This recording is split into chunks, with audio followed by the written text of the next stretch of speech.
Avec un signe.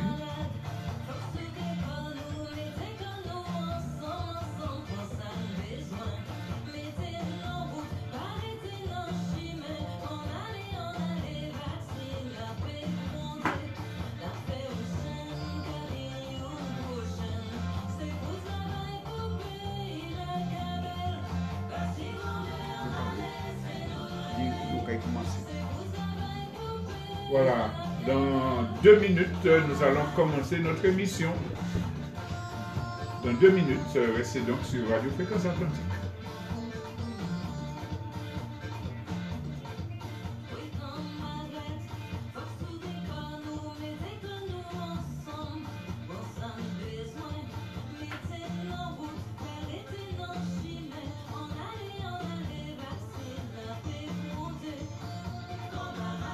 C'est où qu'a fait Sydney? C'est où qu'a fait Sydney?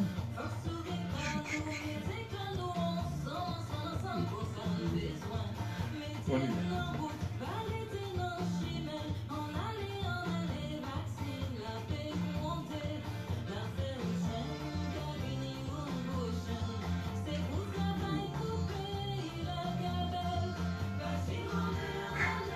Bonjour à tous, bonjour à toutes. Merci d'être fidèles à Radio Fréquence Atlantique. Tous les dimanches, nous sommes ensemble la matinée. Alors, au début, une émission concernant les questions internationales. Puis, Thierry Joseph Angélique vient nous parler d'informations concernant le pays. Ensuite, nous avons une partie interactive. Alors, les 2 premières parties sont en direct sur Facebook. La partie interactive, donc vous devez vous rabattre sur les radios, RFA 88.3, 93.6, 105.9, sur le net, rfaradio.fr, pour pouvoir participer en téléphonant au 03 14 03. Donc voilà, pour la première partie de l'émission, vous connaissez le format maintenant, 3 thèmes d'actualité qui nous permettent d'introduire des commentaires, une partie des constructions, et ensuite on aura la partie nationale. Alors concernant les 3 thèmes liés à l'actualité internationale, je vous propose de réfléchir sur les émeutes au Sénégal, sur une déclaration d'un ancien directeur de la CIA, et enfin sur le renforcement des relations entre la Chine et la Russie. Pour la partie des constructions, j'avais annoncé que nous allions réfléchir sur les possibilités que nous élaborions un projet collectif, que nous réfléchissions à l'apport que chacun d'entre nous peut faire individuellement, et enfin sur l'apport que notre pays, Martinique, peut faire à la marche de l'humanité pour son émancipation. Et donc ce qui demande qu'un certain nombre d'idées fausses soient déconstruites. Nous partons sur les questions d'actualité internationale. Vous avez entendu que le Sénégal, qui est toujours présenté comme un enfant sage de l'Afrique par les Occidentaux, est secoué par des émeutes très violentes, très dures, qui durent, nous sommes sur la 4e journée, qui ont déjà causé 4 morts. Et ce n'est pas la première fois qu'il y a des émeutes. Il y a une dizaine d'années que des émeutes avaient éclaté, notamment contre Orange, contre la présence d'Orange. Le siège de Orange à Dakar avait été saccagé. Mais traditionnellement, il n'y a pas de mouvements radicaux, disons, au Sénégal.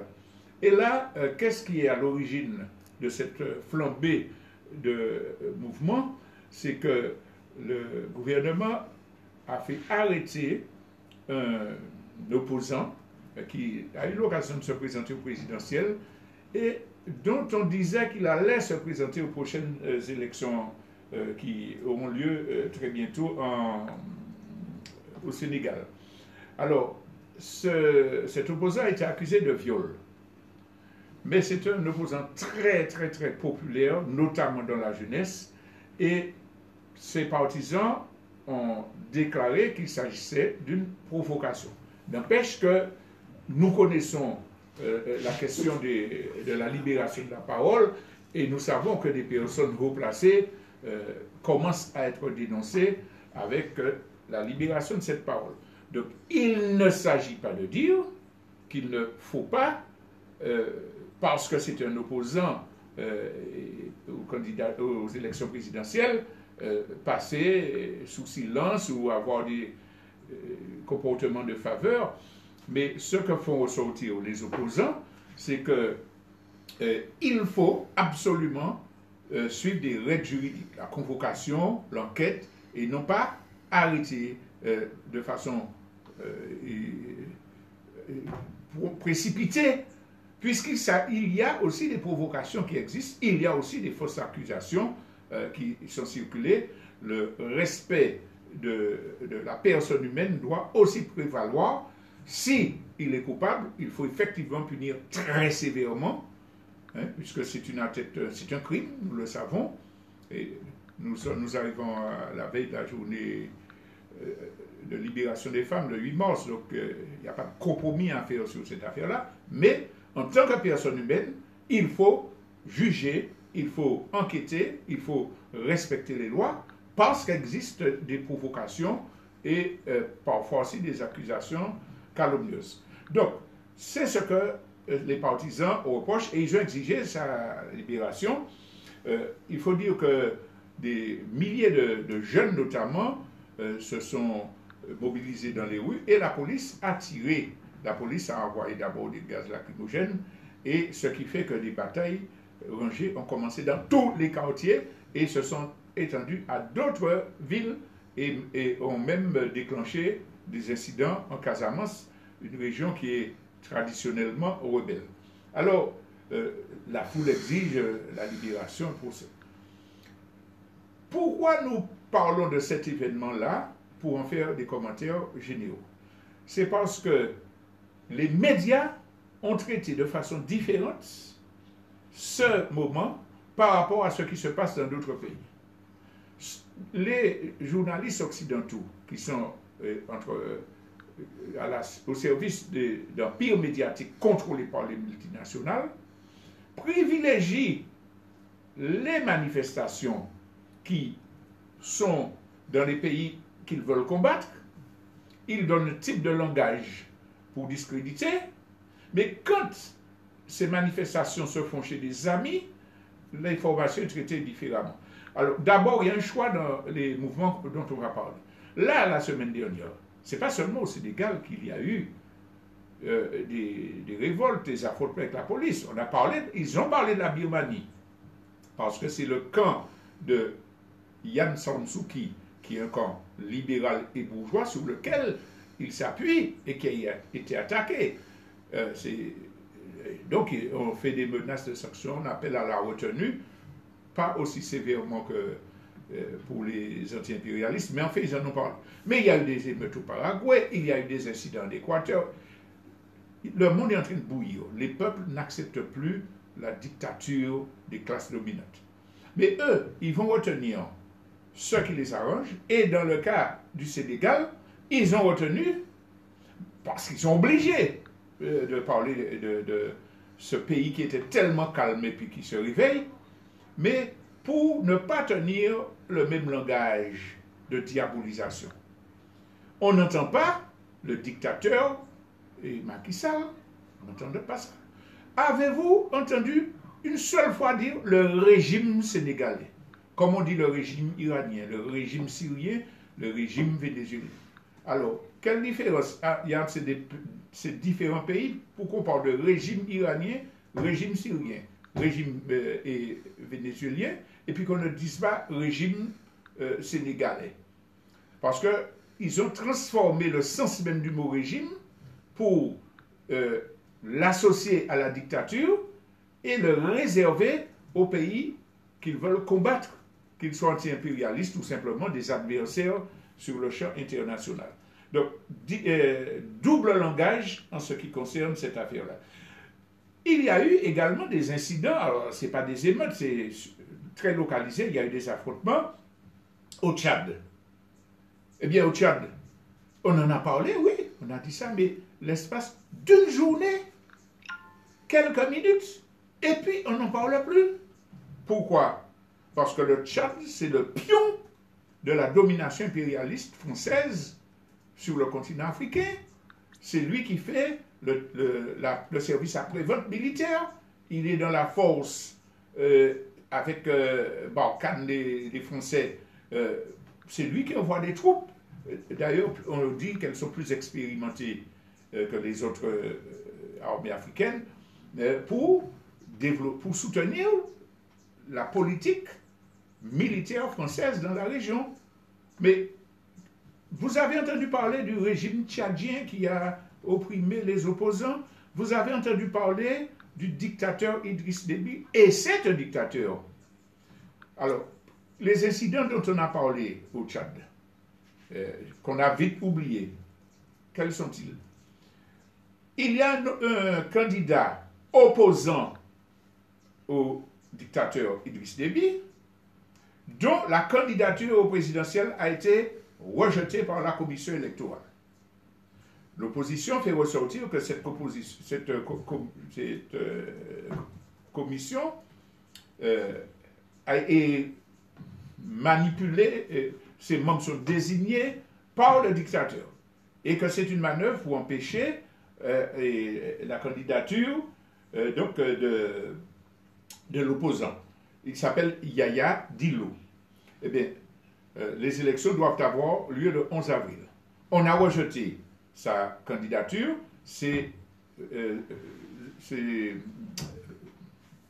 le mot m'échappe, enfin bref, ses partisans, voilà, ses partisans manifestent, et le dictateur tchadien envoie des troupes militaires pour aller arrêter Yaya Dillo chez lui, et tire à balles réelles sur la résidence de l'opposant. Vous imaginez que si c'est la Russie qui avait fait ça contre Navalny, l'armée russe encercle, avant qu'il ne soit en prison bien sûr, la résidence d'un opposant, tire et tue 3 personnes, dont la mère du candidat âgé de 80 ans. Alors évidemment, les partisans sont venus. On vous a dit qu'à main nue, ils se sont rués sur un char de l'armée d'Idriss, du régime tchadien. Ils se sont rués, certains lançant des pierres, mais cette photo-là ne sera jamais comme la photo de l'homme qui était allé devant les chars à Tiananmen. Donc, c'est excessivement grave. On a dit l'information pour ne pas dire qu'on n'a pas dit. Mais c'est un acte de barbarie antidémocratique. Chaque fois qu'il y a élection présidentielle, Idriss Déby fait incarcérer des opposants. Ça ne pose pas de problème.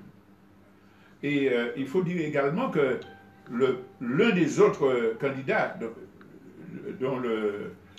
qui avait été retenu et qui est le gros poids de l'opposition a retiré sa candidature après ces événements-là en déclarant qu'il y a pression, il y a menace et donc qu'il ne peut pas participer à un type d'élection comme ça.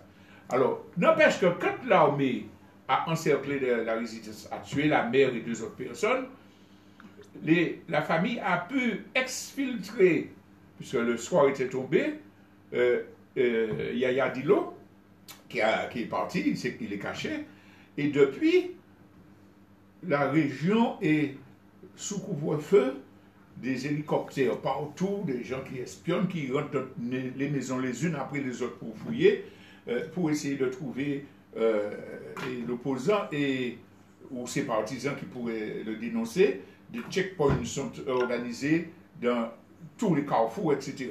C'est une dictature en marche qui est en train de piétiner l'opposition. Il n'y a pas de démocratie là. Vous voyez la différence de traitement avec le dictateur Maduro, le régime vénézuélien, le vol de l'or du pays, au prétexte qu'il n'y a pas de démocratie, alors que le président est massivement élu dans des élections transparentes. Alors, c'est ce que je voulais faire comme commentaire à partir des événements du Sénégal pour dire que nous avons vraiment lutté pour accéder une information alternative et donc ne pas être manipulé par ces empires médiatiques. Alors, le deuxième point que je voulais traiter concerne la déclaration d'un ancien directeur de la CIA. J'ai pensé parler de cela parce que c'est symbolique d'un combat idéologique qui se mène à l'échelle planétaire sur la question du racisme, sur la question de l'inégalité, des discriminations, etc. Ce monsieur, John Brennan, ancien directeur de 2003 à 2017, 2013 à 2017 pour la CIA, c'est un ex-conseiller de Barack Obama. Et donc, il a critiqué l'attitude des républicains qui ont soutenu Trump et qui ont été complices de l'invasion du Capitole et le 6 janvier. Et il a fait des propos sur une chaîne télévisée où on interviewait en disant « Je suis de plus en plus embarrassé d'être un homme blanc ces jours-ci. À la lumière de ce que les autres hommes blancs disent. » C'est sur une chaîne télévisée, MSNBC. Et il disait, à quelques exceptions près, comme Mitt Romney, Liz Cheney, Adam Kinzinger, il y a si peu de républicains au Congrès qui valorisent la vérité, l'honnêteté et l'intégrité. Alors, la présentatrice de l'émission a éclaté de rire. C'est pour dire déjà idéologiquement ce que ça signifie, parce que l'homme dit j'ai honte d'être blanc, hein, je suis embarrassé d'être blanc parce qu'il y a des blancs qui ne respectent pas la vérité et l'honnêteté et l'intégrité. Elle rit. Je ne vais pas faire de psychologisme sur cette affaire-là, vous allez comprendre vous-même. Et ça a déclenché une volée de débats, des tweets, etc., où tout le monde tombe. Vous comprenez bien que toute la majorité réactionnaire blanche dénonce ce monsieur, l'accusant de tous les maux, pour avoir dit ça. Alors, je vais traiter cette question du racisme-là, mais je veux dire que cela est assez intéressant de voir que les gens qui le critiquent disent arrêtez de faire de l'hypocrisie, parce que vous êtes dans notre camp, vous faites la même chose, et ils racontent ce que le comportement, je dis bien, qui était conseiller de Barack Obama, ce qu'il a pu faire au niveau international. Notamment, Human Rights Watch a cité un discours où il justifie l'usage des drones pour l'élimination, soi-disant, des terroristes, mais qui ont tué pas mal de civils, à l'initiative de Barack Obama, rappelons-le, hein, et qui a tué des milliers de civils au Pakistan, au Yémen, et donc en disant qu'on ne fait pas d'omelette sans casser les œufs. Donc ce même monsieur-là a l'attitude suprématiste également. Et puis il vient, comme les choses évoluent, critiquer ses comparses. Mais également, il a joué un rôle très important dans la politique de Trump, quand Trump, ou du moins, pour dénoncer Trump, et sur la question de l'ingérence de la Russie, il est de ceux qui disaient que la Russie manipule les élections, etc. Donc il fait partie des faucons impérialistes aux États-Unis. Et quand il fait ça, alors évidemment, tout le monde peut le critiquer. Alors, je reviens sur la dimension raciste. Ça nous dit quoi? Et à quel moment il fait ça? Ça nous dit que la question raciale est centrale aujourd'hui au niveau planétaire. Depuis Black Lives Matter, où des Blancs, des Asiatiques, des Hispanophones se retrouvaient aux côtés des Noirs pour dire ça suffit. Ce racisme institutionnalisé, ça suffit. Et ça s'est étendu planétairement. Et ça s'est suivi par ce mouvement pour rejeter les symboles. Les gens qui appelaient nos compatriotes, nos jeunes là, Alexiane, etc., de vandales, de ne pas respecter l'histoire, ils auraient pu réfléchir, mais après ça, de façon planétaire, les gouvernements débâtissent des rues, déplacent des statues, cassent des statues, et disent, débaptisent le nom des rouges, je l'ai dit, et disent que c'est une insulte au peuple. Et c'est une insulte au peuple. Celui qui va accepter qu'on mette une statue d'Hitler sur une place de Paris en disant que ça fait partie de l'histoire, ou en disant que c'est un artiste moderne et français qui l'a fait, ne peut pas ouvrir sa bouche contre ce mouvement général qui dénonce le suprématisme blanc qui se traduit par l'oppression culturelle et l'écrasement de l'espace public avec ces symboles. Et quand ce monsieur-là vient dire cette déclaration, c'est parce qu'il prend conscience que c'est devenu une problématique planétaire et que Trump et les républicains trumpistes sont allés trop loin, que sa communauté est en danger. Comme dirait le faux abolitionniste Schellcher, la plus élémentaire prudence demande de sacrifier quelque chose pour ne pas perdre le tout. Donc, il tient cela. Et c'est pour ça que la présentatrice rit, parce qu'elle sait que ce n'est pas vrai. Mais ça nous rappelle aussi que, en France notamment, tous ces gens qui commencent à dire il y a un racisme anti-blanc, il y a un racisme anti-blanc, il faut punir les discours de haine. Quand on convoque Luc Renette, parce qu'il a dit qu'il faut libérer la Guadeloupe, et puis on dit que c'est haineux et que ça stigmatise une communauté, autrement dit les Blancs, ça montre qu'ils sont bien conscients de l'existence des races.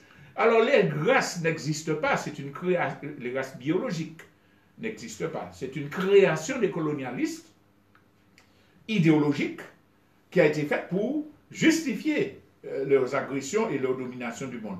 Mais les races du point de vue sociologique existent.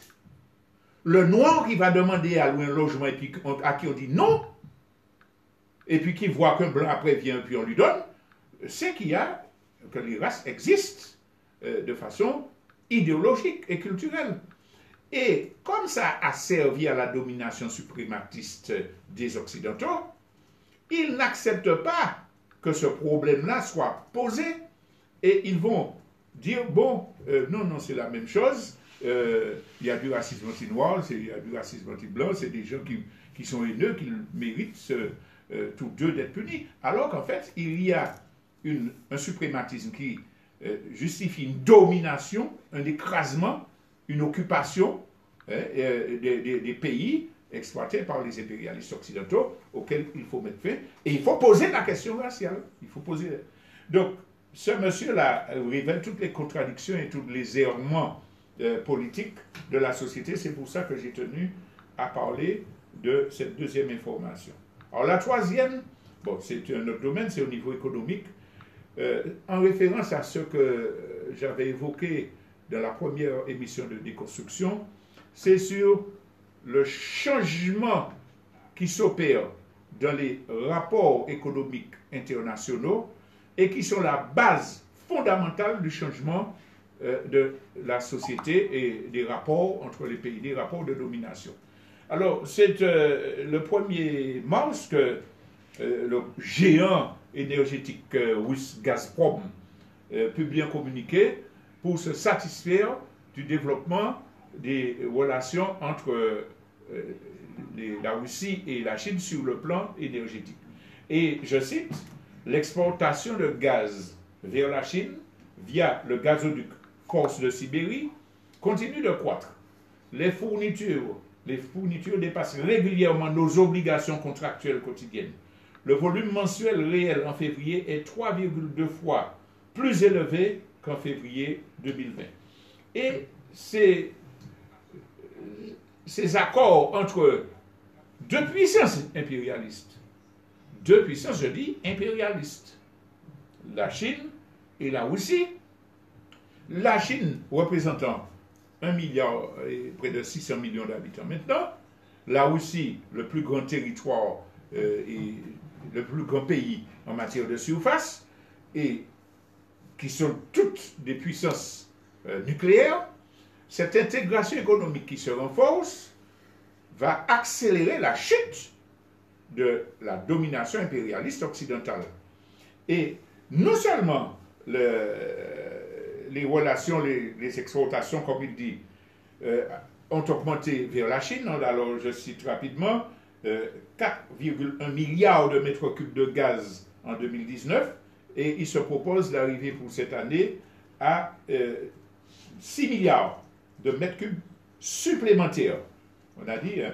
Et donc, non seulement il y a cette augmentation vis-à-vis de la Chine, mais vis-à-vis des pays européens qui deviennent de plus en plus dépendants de l'énergie soviétique, notamment à cause des grandes vagues de froid dont vous avez entendu parler, des températures, gel, etc. Il y a un moment où les Européens disaient « Ouais, il faut pas être dépendant du gaz russe, etc. » gonflant le torse, faisant les coques, disons, on va prendre des sanctions. Oui, mais Frédéric Léo, ils ne peuvent pas chauffer leur population. Donc, Gazprom explique que les livraisons vers l'Europe sont également en hausse. Et en Allemagne, elles ont augmenté de 32,9%, en Italie de 64%, en France de 26,7%. Alors, je cite cette information pour dire que les gens qui continuent à vivre dans le rêve, dans l'illusion, l'Europe va nous donner de l'argent et maman, la France va nous... Il faut qu'ils se réveillent et qu'ils comprennent que le monde va changer et qu'il nous faut, en tant que pays localement, nous préparer à affronter ce choc puisque nous sommes dépendants, nous sommes plus que dépendants de la France et de l'Europe. Et ce choc-là aura une répercussion aggravée sur nous. C'est pour ça que d'ailleurs que j'ai choisi le thème de déconstruction que je vais aborder tout de suite.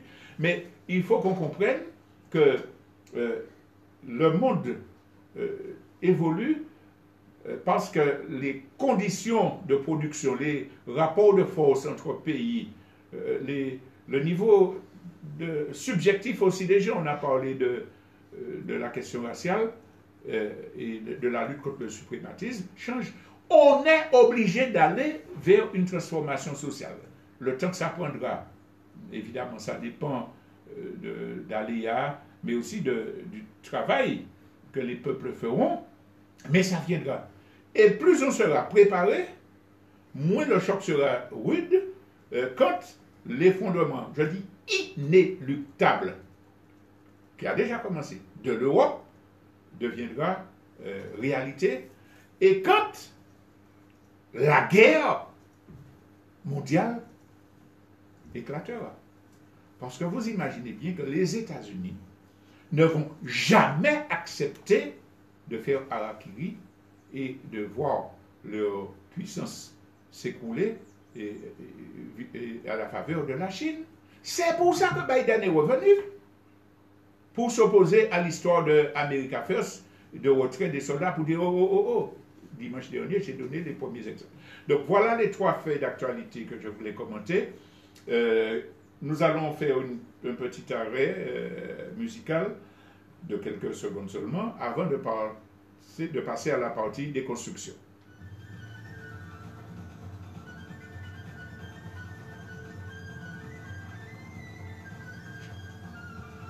Allez, on y va tout de suite. Alors, dans les premières émissions de déconstruction, on avait mis en évidence, ce que je viens de rappeler tout à l'heure, que les systèmes évoluent suivant des lois scientifiques sur lesquelles les hommes peuvent agir secondairement pour influer, pour retarder, pour accélérer, mais ce sont des mouvements inéluctables. Et nous avions dit, dans une deuxième émission, qu'il fallait, en fonction de la connaissance de cette réalité scientifique, évaluer le rôle que peuvent jouer les individus ou les organisations et de quelle marge de manœuvre ils pouvaient disposer. Alors, dans ce cadre-là, concrètement, nous arrivons à nous demander, mais bon, on a compris ça théoriquement, mais nous, Martiniquais, là, moi, lui, nous qui sommes là, qu'est-ce que nous pouvons faire pour pouvoir porter une contribution? Comment nous pouvons construire un projet collectif dans cet objectif?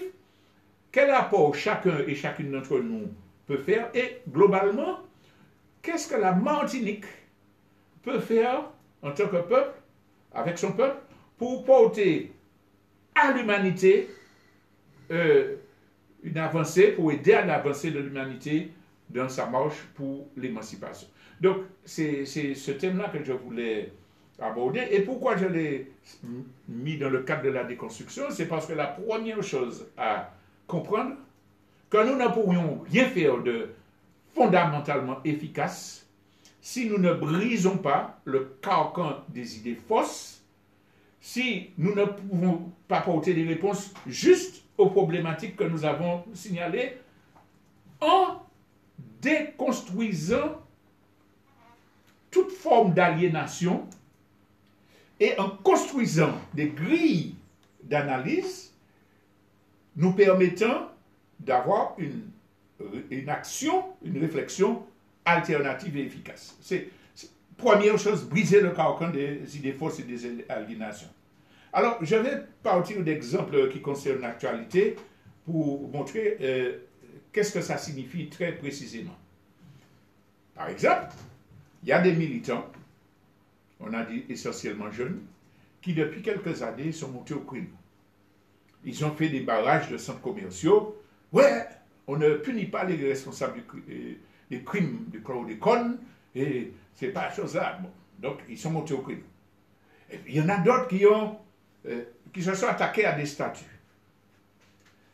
Quand ils font ça, c'est parce qu'ils ont conscience que le système n'est pas bon, que leur vie est barrée et qu'il faut faire quelque chose. Donc, la motivation, c'est une motivation positive. Il faut aller de l'avant. Mais ils sont minoritaires par rapport à l'ensemble du peuple martiniquais. Et beaucoup de gens se sont mobilisés pour dire nous sommes d'accord sur le fond, mais nous ne sommes pas d'accord sur la méthode. Certains sont allés plus loin en disant mais c'est des vandales, ils ne connaissent pas l'histoire, etc. Depuis, les choses ont évolué parce qu'il y a eu des explications, il y a eu des débats d'idées et que les gens comprennent mieux ce qui se passe. Mais c'est significatif des blocages, des aliénations. Encore une fois, je répète que l'aliénation, ce n'est pas une injure, hein, c'est le fait de penser avec des mécanismes induits par des autres, par d'autres. Donc, ces aliénations-là, qui sont très répandues, il faut qu'on s'arrête sur des exemples pour comprendre. La dernière action, par exemple, qui s'est faite à JM, et des militants ont été arrêtés, etc., à temps de jugement. On a pu entendre des gens dire on va perdre des emplois. Notamment une personne qui dit mon fils devait faire un stage là, et puis à cause de ça. Réfléchissons bien.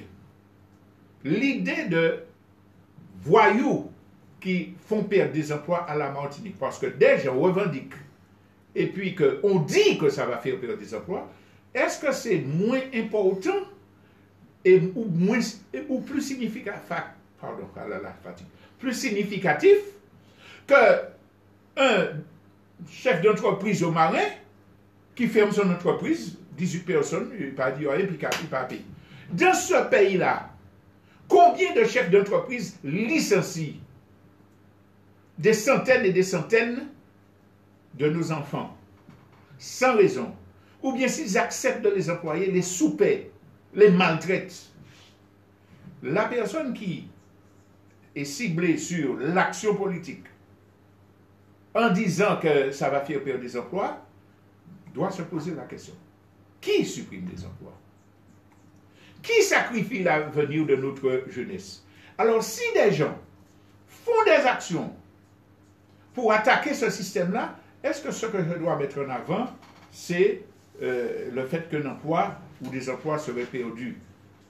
D'autant plus que, dans certains cas, on sait qu'il y a des chefs d'entreprise ou l'État qui font exprès de fermer des entreprises ou à la limite de saccager, de faire des voyous saccager des espaces pour dire voilà ce que les militants font, pour semer la confusion. Cet exemple-là doit nous montrer qu'il nous faut être plus sage, plus objectif voir les choses aller au niveau et juger dans l'ensemble.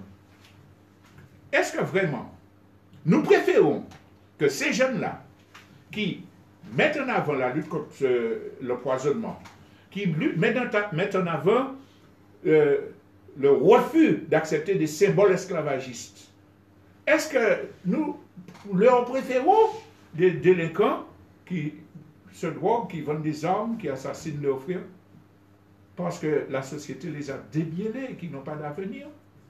Est-ce que nous ne préférons pas une jeunesse, même si elle fait des actions qu'on n'approuve pas, qui pose des problèmes, qui veulent quelque chose de bien pour l'ensemble du peuple?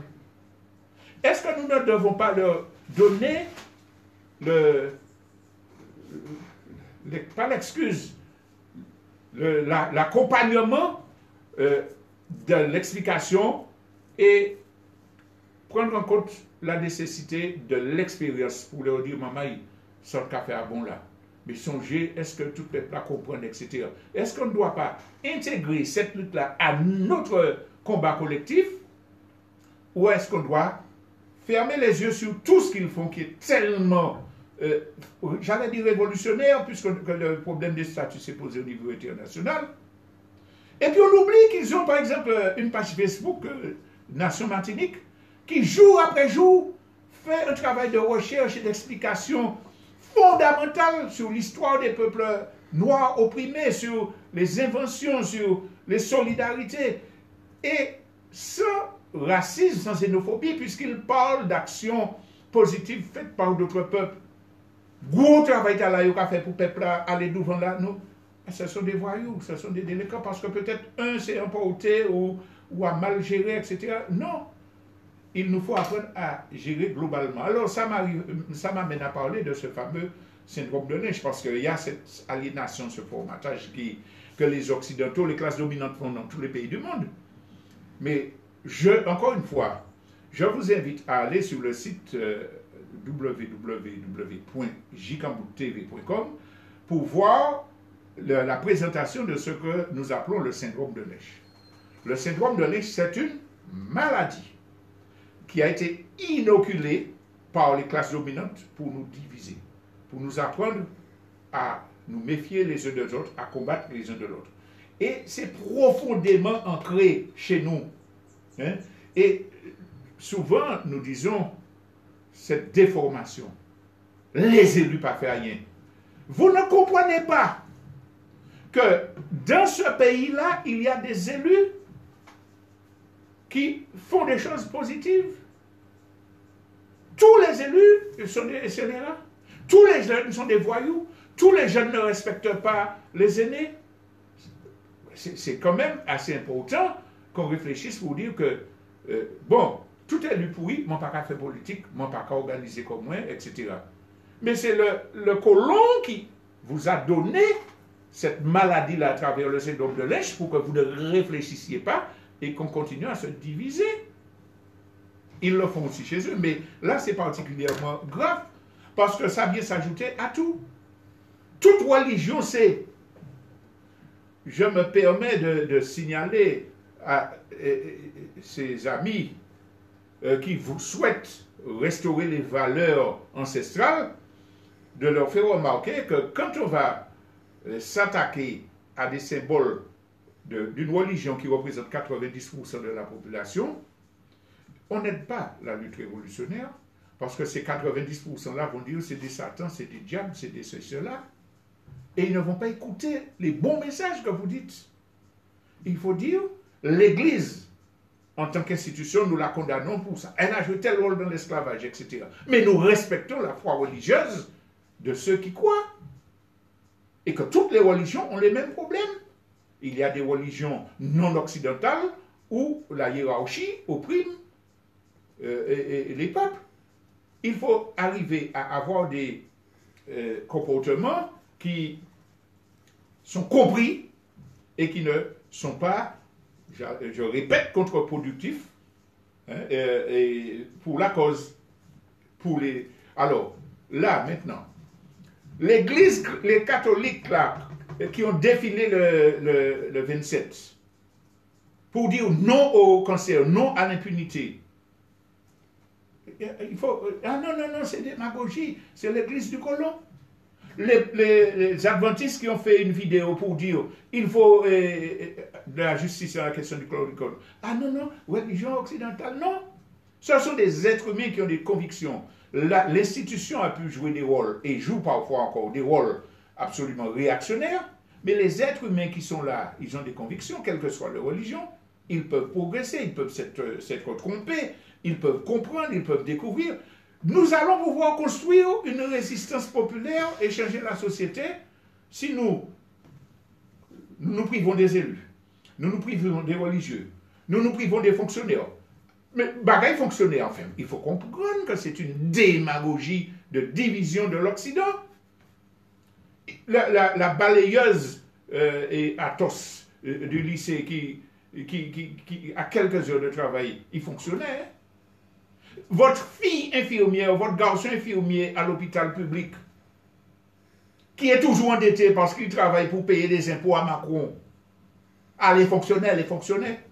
Et nous avons besoin d'eux dans leur aide de solidarité. Et puis nous allons laisser les services publics, c'est ça les être fonctionnaires.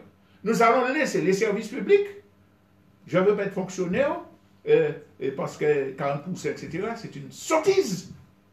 Et puis on laisse la place pour les fonctionnaires coloniaux qui sont là, qui prennent la place.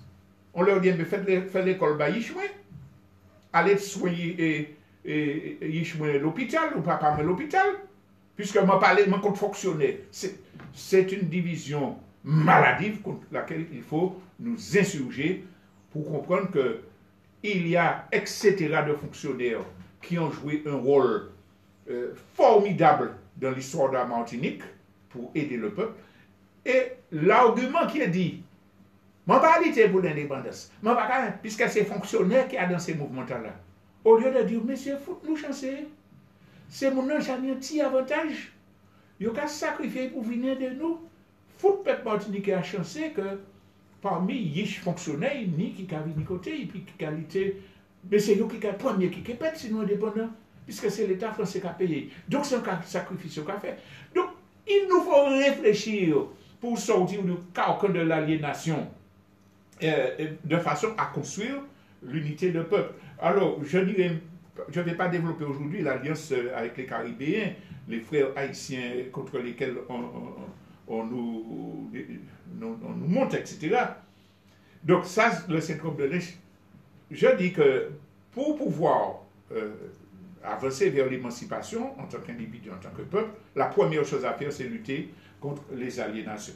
L'aliénation qui se traduit également aussi par le mimétisme, parce qu'il y a beaucoup de gens qui se disent de gauche, de progressistes, qui ne voient la résolution des problèmes qu'avec la grille occidentale, par mimétisme. La démocratie, c'est des élections. Élections truquées, élections l'argent, élections affichées, élections magouilles, créées par le système occidental. Oui, c'est élection, c'est élection. Il faut que nous allions là pour gagner. Là, nous qui gagnons, nous qui payons. Ce n'est pas vrai. Les élections sont cadenassées par l'État français, par la puissance de l'argent et des médias. Il ne faut pas cracher dessus, puisqu'il faut aller conquérir le moins d'espace de souveraineté pour s'opposer à, par exemple, une autorisation de lotissement sur des terres agricoles, pour gérer les écoles dans le mieux, pour dire que ce budget-là, je ne vais pas faire une autoroute avec, mais je vais désenclaver les quartiers. C'est vraiment de l'inconscience de croire qu'il ne faut pas investir ces champs-là pour lutter contre le colonialisme. Nous sommes désolés, mais aujourd'hui, dans le combat qui se mène contre l'empoisonnement, il y a des maires qui s'engagent, qui mettent des logistiques au service des ouvriers agricoles pour pouvoir mener le combat. Et les parlementaires font de la guérilla avec des amendements. Alors on continue à faire encore. Il a fait ça parce qu'il est ceci, ou bien qu'un fois il s'est dit ceci. Mais écoutez, il faut qu'on comprenne que on ne fait pas confiance à l'individu ou à un parti en particulier. On réfléchit à la ligne politique et au projet politique défendu par telle personne. Et tant que ça va dans le sens de la direction, il faut aller vers cette convergence, lutter contre le mimétisme. Le mimétisme, ce n'est pas parce que nous faisons autoroute que nous développons, ce n'est pas parce que nous faisons un TCS périphérique Grand Rivière que nous développons, ce n'est pas parce que nous faisons un téléphérique Jean B et Chelché que nous développons, c'est de l'argent jeté quand on est dans un pays sous-développé, mal développé, plutôt que sous-développé, mal développé, alors que ces sommes immenses, ces millions-là, devraient être affectés à la multiplication des maisons de retraite, à la multiplication, au désenclavement des quartiers, à aller vers l'autosuffisance alimentaire, etc. Donc, il nous faut, de ce propos, je finis avec la partie lutte contre l'aliénation, lutter contre une aliénation fondamentale qu'ils sont arrivés à répandre dans l'opinion. Nier le rôle des peuples. Nous confier nos destinées à des experts, aux élites. Nous avons des projets, des programmes électoraux qui nous disent depuis 40 ans, à chaque élection, je vais développer l'emploi, je vais défendre la jeunesse, je vais défendre les vieux, je vais défendre l'économie, je vais défendre... On a ça d'un côté, et puis on a la réflexion sur la façon dont le peuple doit organiser sa vie, reprendre en main sa vie, et privilégier un certain nombre d'orientations de façon à nous défendre et résoudre les problèmes auxquels nous sommes confrontés. Donc ça, c'était la partie réflexion, la partie remise en cause, ce qui m'amène à dire, dans le deuxième temps, eh bien oui, là, nous dit ça faut que nous fassions. Lénine avait dit, que faire? Je lui vole la formule, que faire? La première chose à faire pour bien faire, c'est de voir ce que nous faisons déjà. Arrêtez avec cette maladie d'autodénigrement, de division liée au syndrome de Lynch. Personne ne va faire rien. Personne ne va dire rien. Ah, personne ne va dire. Non. Notre peuple, c'est un peuple digne, un grand peuple qui fait extrêmement de propositions et de choses formidables. Et c'est sur le peuple et dans le peuple qu'on va retrouver les bonnes réponses, et c'est sur le peuple qu'il faut s'appuyer pour la mise en œuvre de ces réponses-là. J'avais parlé de l'histoire de comment juger les pays. Il nous faut arrêter le modèle. Nous avons copié Haïti, Venezuela, la Chine. Non. Tous les peuples, comme le peuple martiniquais, portent en eux des réponses qui sont écrasées par les plans gouvernementaux et les plans des multinationales. Alors, il nous faut partir de ce qui se fait. Qu'est-ce qui se fait dans notre pays? Et que souvent nous ne voyons pas, que nous voyons, nous applaudissons un petit moment. Jala, Janine Lafontaine, Garde Piquet sans Madame Cabat, propose des ouvrages pédagogiques pour aider nos enfants à connaître leur réalité. Elle est arrivée à avoir des problèmes avec son entreprise. Maintenant, on commence à la reconnaître. Mais imaginez que nous, ensemble des Martiniquais, valorisions les ouvrages éducatifs, les jeux éducatifs, faits non seulement par Ojala, mais par toutes ces grandes personnes qui font des jeux éducatifs qui font connaître la Martinique, la Caraïbe, etc., notre histoire. Il y a etc. de gens en Martinique qui font tout le matériel culturel et éducatif nécessaire à ce que nous nous débarrassions de l'oppression intellectuelle et que nous mettions un blocage devant la propagande faite par les chaînes de télévisées. On ne voit pas ça. Je fais une petite parenthèse. Hier, j'ai assisté à une réunion du comité Tijo-Mauvois. Combien de gens en Martinique connaissent le comité Tijo-Mauvois et soutiennent le comité Tijo-Mauvois? Ça fait 6 ans que des Martiniquais font un travail où ils réunissent des documents sur l'histoire de la Martinique, organisent des concours dans les écoles. La prochaine édition aura lieu le 25 mars avec 400 inscrits, beaucoup de terminales de CN2, avec l'aide d'élus, avec l'aide de municipalités qui publient gracieusement les documents dans lesquels on trouve l'histoire des habitations, l'histoire des résistances populaires, Antin-Robert, le Code Noir, etc. Mais ajouter à ce que je disais à l'instant concernant les acteurs, les producteurs de jeux, etc. Nous, Martiniquais, avons déjà la culture alternative entre les nommés, avec le support des Tamboubo Canal et d'autres et d'autres. Ne serait-ce que recenser tout ce qui se fait au plan culturel, éducatif, et puis dire, maman, toute Martiniquais n'y doit aller là. Toute municipalité n'y doit aider à vulgarisation ces ouvrages-là. Voilà une première réponse. Alors, je dis une chose. Nous avons un potentiel d'organisation Martinique. Je pense aux jeunes. Les jeunes qui organisent des sound systems, où on trouve des milliers de gens là, c'est vrai qu'il peut y avoir des débordements, une bagarre par-ci par-là, mais si nous nous interrogeons sur ces difficultés, pourquoi, comment les résoudre, il reste qu'ils ont une capacité d'organisation. Imaginez, vous mettez capacité d'organisation là au service de la lutte martiniquaise, à condition que nous fassions comprendre, vous êtes partie intégrante du peuple martiniquais.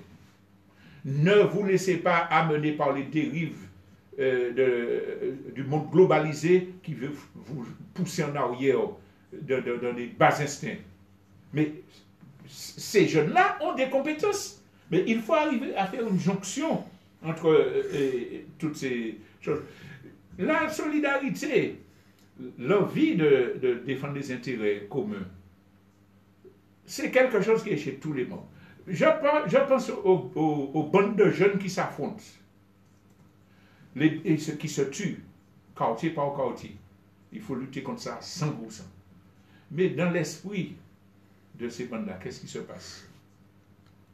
Psychologiquement, ces gens-là vivent comme une famille, ils se défendent. L'un de leurs frères est mort dans un accident à moto, même s'il a fait une bêtise, ils vont agresser le chauffeur qui avait raison et qui a jeté la moto. Parce qu'un membre de leur famille a été arraché. Ça veut dire qu'il y a besoin de famille. La société leur prive de vraies familles avec de vraies valeurs. Donc, ils constituent en marge des familles déviantes. Mais ça veut dire que les êtres humains, si on leur donne des perspectives, en s'appuyant sur ces éléments-là, peuvent participer à la construction, j'allais dire, du projet Martinique. Et pour aller plus loin, les pistes pour aller plus loin, je voudrais rappeler, d'abord, il y a des niveaux d'intervention. Le premier élément, c'est la personne. Moi, vous qui écoutez l'émission, l'autre par-ci, l'autre. Si je fais ça, la révolution avance. Le pays progresse. Alors comment je vais faire ça? Souvent, je ne peux pas le faire parce que j'ai la pression, je ne sais pas analyser les contradictions et ça ne va pas. L'estime de soi est fondamentale. Et si je veux changer ma famille, mon pays, le monde, je dois commencer par me changer moi-même. Et comment je vais faire ça? C'est établir un protocole. Là, quand j'ai compris ce que nous disons ensemble, c'est pas magiquement bon, et bien à partir de demain, je ne fais pas ça comme le premier dans tout le monde qui a une résolution. Non, j'ai compris la racine du problème, donc je dois établir un protocole d'émancipation pour sortir du carcan dans lequel je suis et arriver à porter ma contribution et à résoudre mes propres problèmes. Donc, lutter, pour cela, chercher des accompagnements. Il y a des psychologues, mais ce n'est pas forcément le premier, c'est les voisins, les amis, les collègues, que je sais repérer ceux qui sont les plus intéressants pour parler avec eux On sait que les groupes de parole sont importants, mais en fait, c'est surtout arriver à créer des espaces de réflexion alternative, c'est ce qui est important. D'abord, refuser l'histoire de coach pour ressembler. Beaucoup de gens croient qu'ils vont régler leurs problèmes de bien-être dans la vie en allant chercher un coach qui va leur dire voilà ce qu'il faut faire.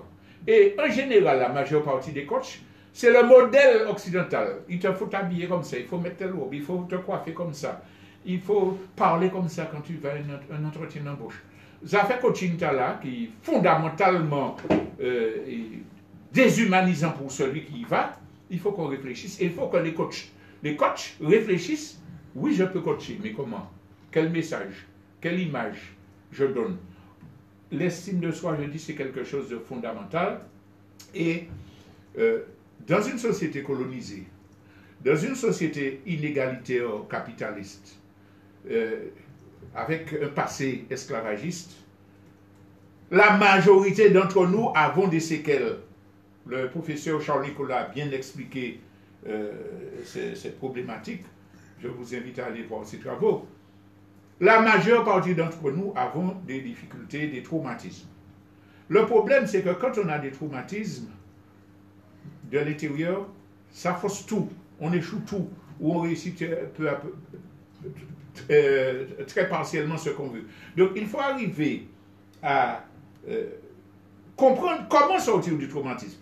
J'aime à citer une métaphore, un exemple qu'avait pris un conférencier qui parlait d'estime de soi. Malheureusement, j'ai oublié son nom. Et je trouve cette métaphore-là absolument géniale.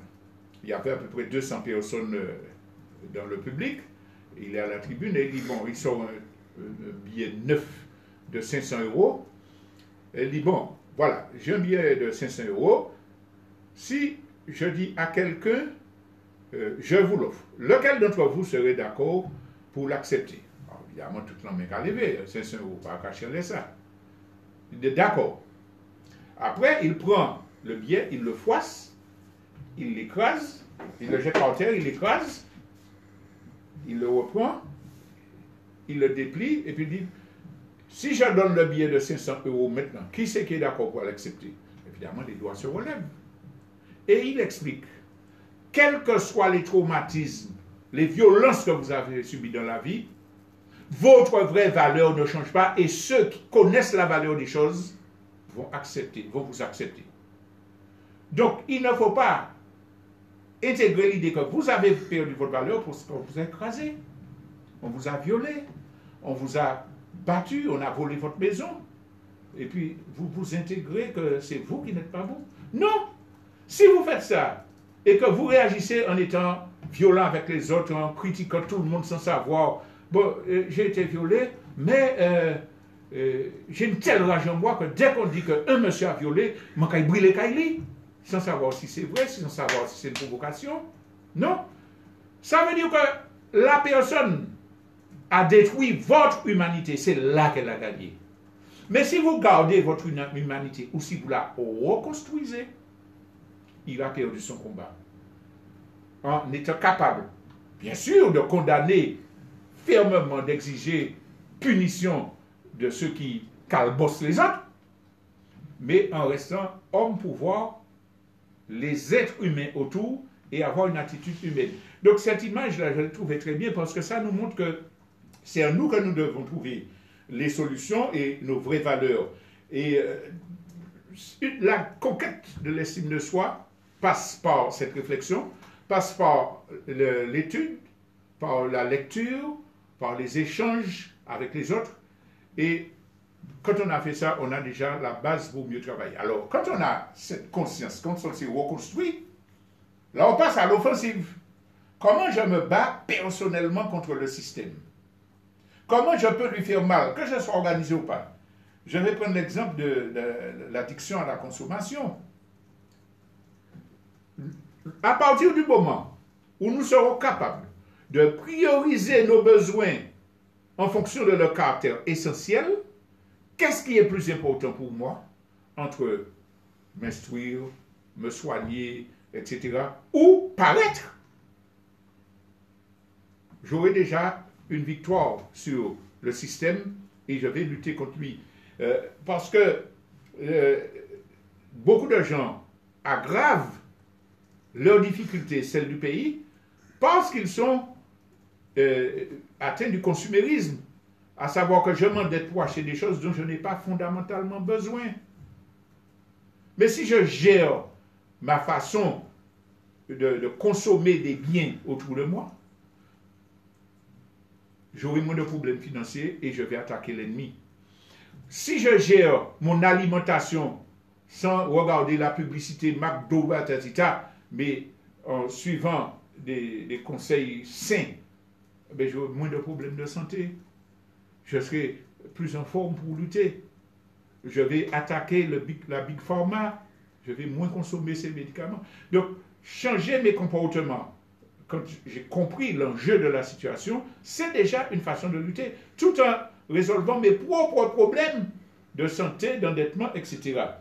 Alors, il y a des chiffres que je voulais citer pour montrer la puissance, nous, Martiniquais, dont nous disposons et dont nous ne sommes pas conscients. Dans ce rapport de 2018, l'Institut des départements d'outre-mer indique cela. La consommation des ménages en Martinique est estimée à 5,4 milliards d'euros. 5,4 milliards d'euros. C'est nous qui consommons pour l'essentiel.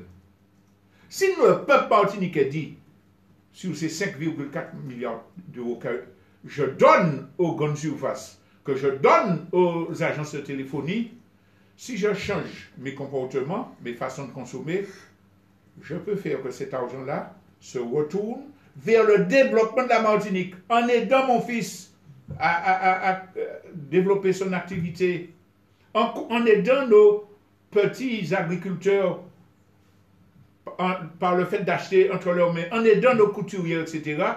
Mais nous avons un budget d'État entre nos mains. Alors, quand je dis ce qu'on peut faire, c'est ça. C'est ça. Mais il faut le faire massivement. Et si on n'arrive pas seul, en s'organisant, on monte des réseaux capables de faire danser les petits prétentieux qui crient sur nous quand on va dans une agence de téléphonie, alors que c'est notre argent qu'ils mangent. Hein? Les vendeurs d'automobiles qui nous vendent une pièce 1100 € ici alors qu'elle coûte 200 € en France, qui refusent qui prennent notre argent pour commander, qui ne dépensent pas pour le stock. Mais si nous gérons notre consommation, que nous nous organisons pour faire des commandes groupées, et pour boycotter telle ou telle enseigne, mais ils vont trembler, cette affaire-là. Alors là, c'est l'action individuelle déjà, mais qui peut s'intégrer très facilement dans l'action collective du moins, comme je viens de donner cet exemple, de l'impact sur les grands exploiteurs. Mais il faut être organisé. Et parce que, de toute façon, il y a une chose qui est claire, si on n'est pas bien dans sa peau, si les individus ne sont pas bien dans leur peau, la société ne sera jamais valable, même si on prend des bonnes dispositions, même si on investit, etc. Mais inversement, si la société qui m'entoure, mon environnement, n'est pas valable, je ne pourrai vraiment être bien dans ma peau à aucun moment. À aucun moment. Parce que je vais me sacrifier pour acheter une petite voiture, en bouquet passer voler. Je vais me nourrir seulement tout ça, je passe un vagabond qui agressé dans la rue, etc. Donc, les deux choses vont ensemble, le travail collectif et le travail individuel. Et pour résoudre le travail individuel, il faut que je porte dans ma famille, je l'ai déjà dit dans une autre émission, comment j'agis au sein de ma famille. Dans mon quartier, comment j'agis, je ne citerai pas l'auteur, j'ai déjà parlé de ça. Et puis comment je m'intègre pour reconstruire le tissu social, pour contribuer à l'évolution des mentalités, pour résoudre les contradictions au sein du peuple. Alors, et puis là, à partir de cette conception de l'organisation, on se met au travail de la préparation de la société alternative. Il ne faut jamais sous-estimer que nous sommes un pays colonisé. Que les gens qui sont bénéficiaires du système, ils nous écrasent, ils détruisent les coopératives, ils s'attaquent aux coopératives, ils sèment la division. Nous sommes dans le cadre d'un système globalisé et les ennemis sont surpuissants. Et ils sont prêts à nous écraser s'ils voient que la dynamique va trop loin. Pour laisser multiplier les procès, les gaz lacrymogènes, mais comme disait Jean Bol, les assassinats, ça vient derrière. Et Macron, hier, a reconnu que l'armée française avait torturé un avocat algérien pour essayer de rabibocher avec l'Algérie. Mais c'est tout partout. Ils ont coupé tête, ils ont fait procès, etc. Donc, l'ennemi est puissant, il nous faut comprendre que c'est dans la synergie de nos actions que nous pourrons être en mesure de construire le projet alternatif. Construire de véritables espaces de souveraineté au plan économique. Ça veut dire organiser les circuits courts. Si chacun de nous prend l'habitude de se tourner vers l'épicerie, la supérette du quartier, pour être moins tenté à dépenser de l'argent dans les grandes surfaces, mais pour enrichir cette entité de quartier-là, ça fait partie d'un changement des comportements et d'une reprise en main de notre économie. Tout à l'heure, j'ai parlé des actes culturels. Si chaque famille fait cadeau à son enfant d'un livre de Jala, d'un jeu de... notre historienne le nom m'échappe là pour l'instant, nous participons à la résolution du problème. Et nous devons être capables de nous réunir pour discuter, bon, période de sécheresse Cavini, ça nous peut faire ensemble. Au début, c'est 5-6 personnes qui viennent dans le quartier, mais après, ça va prendre fort. Cyclone Cavini, ça nous peut faire, et un tel. Donc, c'est ce qu'au Conseil national des comités populaires, nous appelons la construction des contre-pouvoirs. Parce que ça veut dire que nous arrivons à pouvoir la vie, nous, et nous avons tiré des marges de pouvoir que ces boucles-là, ni en les nous, en les la vie, nous. Donc, c'est ça. Et puis alors, il nous faut également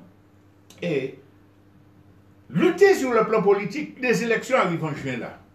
Alors, nous qui continuons à voter, parce que nous dit ceci, j'ai fait ceci, cela. Il nous faut réfléchir au programme indépendamment de notre appartenance. Ce n'est pas chef parti à nous aimer, c'est famille nous, c'est pays nous aimer. Il faut nous questionner. J'ai eu l'occasion de parler des politiques libérales menées par les principaux partis qui s'opposent. Mais tous les deux restent majoritairement dans une logique libérale. Quand une majorité qui se présente comme patriote fait une conférence avec l'AFD, l'Agence française des banques, pour penser le développement de la Martinique, mais c'est une incohérence, une inconséquence totale. Quand on dit oui, subventions européennes, alors qu'on sait que l'Europe va couler et que c'est des subventions qui sont affectées, qui sont contrôlées, qui vont surtout vers les gros. Il ne faut pas dire ça. Alors, évidemment, nous pas couillons. Si une petite entreprise a les moyens de faire, dans une petite marge étroite qui existe, une demande de subvention, c'est eux qui volé nous, il n'y a pas de problème. Il ne s'agit pas de dire non, mais pas qu'à faire subvention pour l'Europe financer un voyage élève. Ils ont volé nous, nous avons récupéré Tibrin. Mais il ne faut pas présenter ça comme la solution au développement de Martinique. Et il faut construire des alternatives. Il faut se battre pour l'autosuffisance alimentaire. Il faut dire qu'il y a beaucoup de choses qui se font. Il y a énormément de communes qui se disent de droite, de gauche, qui ont commencé à faire des jardins partagés. Fort-de-France a un projet avec World Ethiopian World Federation, avec SCOC. Il y a beaucoup de gens qui font ça. Mais il faut que ce soit une dynamique pensée globale et intégrée dans les programmes politiques des partis. Si un parti politique, pour les élections de 7e de juin là, ne met pas en priorité, voilà ce que je fais. Je propose pour l'autosuffisance alimentaire et comment je vais le financer. Mais attends, et c'est vous qui la faites affaire. Si il dit, bon, je vais faire ceci, je vais faire des grandes infrastructures, je vais faire la 5G arriver à Macouba, etc. Mais attends, c'est là qu'on doit choisir. Bon, alors, ça m'amène à la conclusion. d'abord, l'essentiel dans ça, c'est de construire une forte unité populaire. Qui n'est pas marcher une bolotte. Hein. Unité populaire, ce n'est pas faire rôle, signer, communiquer, etc. C'est le respect mutuel. C'est le travail commun. Et si nous pouvons faire un travail commun, chaque monde fait travail propre du côté. Et puis on vise la convergence des initiatives, on marche vers le même objectif. Et quand les conditions sont vraiment réunies, on peut renforcer la coopération. Mais construire l'unité, c'est nous interdire de jouer au donneur de leçons, de regarder chez l'autre tout ce qu'on peut faire pour le mettre en arrière en pensant qu'on va dominer le champ politique martiniquais. Et c'est refuser les dictats de pseudo-révolutionnaires qui vous disent « Ah, ou révolutionnaire, vous allez acheter un supermarché. » Mais bon, ou pas, ça fait, vous allez acheter un supermarché. Ce n'est pas vous qui vous dites « Mais ça, comment fait ?» Vous ne savez pas dans quelles conditions. Vous ne savez pas ce que je fais par ailleurs. Et puis venez me parler, venez dire, hé maman, vous allez la maison, ça tel côté, il y a un produit, ça fait servir Martinique, vignette. L'histoire de donner, de leçons, d'égo, de compétition, c'est de moins en moins prenant, le peuple n'a pas qu'à dire ça. Mais nous qui voulons changer la Martinique, il nous faut travailler à pacifier le tissu social, à faire des débats politiques sérieux, sans concession, mais respectueux de l'autre, à nous interdire d'écraser, de dénigrer, de diminuer l'autre pour essayer d'être à la tête de l'affiche. Donc c'est la construction des alliances et des convergences. Et puis à partir de ça, ce sera mon dernier mot, comprendre que la mobilisation présente un caractère d'urgence, qu'elle doit être générale. Chacun et chacune doit faire ce qu'il ou elle peut pour pouvoir aller de l'avant, à son niveau. Ça peut être traduire pour une organisation qui converse avec la Caraïbe pour les échanges. Ça peut être, en tant qu'étudiant, ça se fait de plus en plus. Avoir des thèmes pour les recherches, les thèses, qui soient utiles au développement du pays, etc., etc. Mais je ne serai pas plus long sur ces exemples-là. J'espère avoir persuadé de cette nécessité absolue de nous unir dans le respect mutuel et de nous auto-réparer et d'avoir des protocoles individuels et collectifs pour affronter, c'est ce qui est déterminant, le colonialisme français, pour combattre les multinationales et leurs conceptions ultralibérales qui détruisent tout tissu social. C'est là que je vais m'arrêter et puis je vais annoncer notre série la prochaine fois. En tout cas, merci de votre attention, merci Thierry, merci à tous et dans quelques secondes, nous allons écouter quelques informations concernant le pays.